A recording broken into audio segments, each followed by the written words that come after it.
Number 1. The tutorial is too tough. This manhwa showcases mental illness. This man is a fool. You see, I fancy myself a gamer, but if a magical prompt appeared and asked me what difficulty I wanted for anything, why, for the love of all that is good, would I choose hell? Not easy, not normal, not hard, but hell.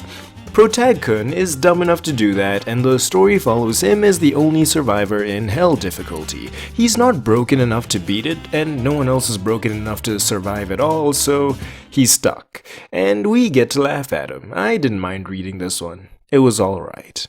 Number 2. The Dragon Bride.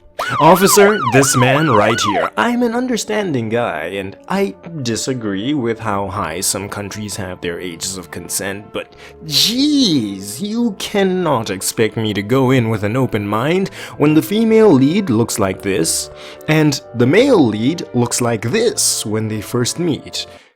Okay, the way it ends up being executed is less creepy because they don't remember each other when they meet as adults, and it's actually an endearing love story about Stockholm Syndrome with a prisoner of war, but I'm telling you, whoever wrote this is on thin ice. Number 3. Purple Hyacinth. Absolute cinema.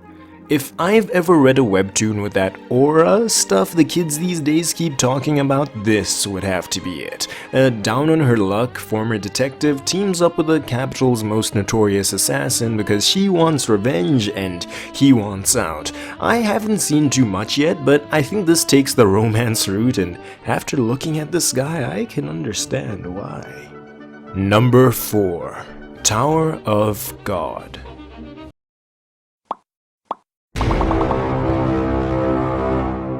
Number 5. Ordeal. Hey, cool old man, awesome. That's my favorite character in every... Oh. I don't like this anymore. Cool superpowers, great art, underdog protagonist on a revenge quest. I just personally couldn't get into this because I don't connect with any of the characters and don't care what happens to them. Number 6. The Greatest Estate Developer. What happens when a civil engineer meets a fantasy world? Peak. This guy was a broke orphan who suffered through life, but now that he's in a world which completely lacks his mastery over architecture, he sets his goal as making a fortune by redesigning the world, and he has an awesome adventure with the magical creatures that help him and the reluctant knight that protects him. Number 7. I Am the Villain. I'll be honest, we have way too many stories where the main character enters a book as the villain, then romance happens. But when I saw this sequence 10 seconds in, I knew it wouldn't take itself too seriously. It's a cozy read with a somewhat interesting underlying plot, and I didn't mind reading it all too much. Number 8. Operation True Love. This one's a real problem. It's a low fantasy romance with this girl who gets a magical phone that tells her she'll never be loved. I have a criticism of this, and it's really serious.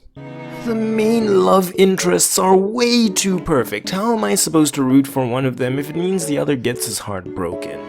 If you love love, you'll fall in love with this. Give it a chance. Number 9. I'm the Grim Reaper.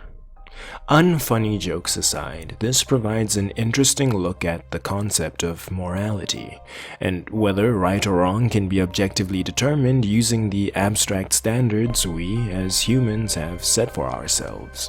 The main character is a dead girl pulled right out of the queue leading to judgment. Satan tells her there was no point being judged at all because she was destined for the lowest level of hell, and instead of sending her right there, he offers her the chance to return to Earth as the Grim Reaper.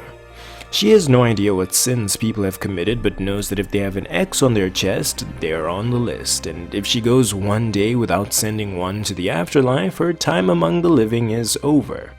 Again. If you're interested in morality or the mystery behind how she was condemned to hell in the first place, give this a read. I'll probably be going back to find out myself. Number 10. Windbreaker. I'm sorry, this was just dreadfully boring to me. I read 60 chapters of cycling, and while the action was fine, none of the characters moved me whatsoever, and I couldn't keep forcing myself to continue. Number 11. Elseed. Normal world, but some people are secretly awakened and have superpowers. I don't care about that though, the cats are cute, the way Jiwoo takes care of them is adorable, and his dynamic with his grumpy friend is wholesome. 10 out of 10. Number 12. Your Throne. We've got body swaps, a medieval fantasy setting, and romance. That describes most of the popular series on Webtoon, but I love highly intellectual characters playing 4D chess, and the dynamic between this lovely lady and her friend/love rival is great, so you should try it. Number 13. The Boxer. The only thing I can say about this as a fact is that it's hype as hell. Renowned coach finds this soulless monster with no screws at all, and we watch his effortless conquest of the boxing world. If I give this the attention it deserves, this video will be 20 minutes longer, so comment down below if you want to have a dedicated video.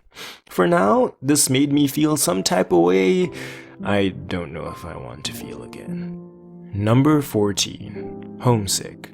Post-apocalyptic thriller following a girl who woke up on a rooftop with no memories and the boy who found her there.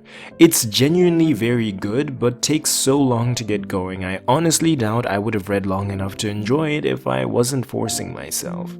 Every member of the cast is carrying emotional baggage, only amplified by the end of the world, and certain people have bonded with the world-ending creatures to obtain fierce powers, so this survival story gives you plenty to be engaged by.